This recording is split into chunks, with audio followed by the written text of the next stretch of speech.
আসসালামু আলাইকুম। সকাল সকাল দেখতে পাচ্ছেন কোদাল আর ডিশ হাতে নিয়ে কাজে লেগে পড়লাম।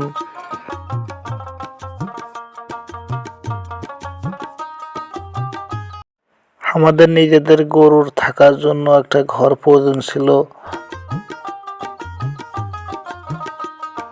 তাই সেই ঘর তৈরি করার জন্য ঘরের ভিতর বালু ফেলানোর জন্য আমি বালু নিচ্ছি একাই, আমার সাথে কোনো লোক নাই। দেখতে পাচ্ছেন বন্ধুরা, সম্পূর্ণ ভিডিওটা দেখবেন তাহলে বুঝতে পারবেন কত কষ্ট।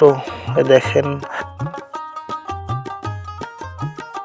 বালি বোঝাই করে ডিশের ভিতরে নিয়ে যাচ্ছি সেই গোয়াল ঘরে। আশা করি দেখতে পারবেন। যারা আমার ভিডিওটা শেষ পর্যন্ত দেখছেন, যদি ভালো লেগে থাকে তাহলে ভিডিওতে একটা লাইক করে দেবেন প্লিজ। ধন্যবাদ সবাইকে।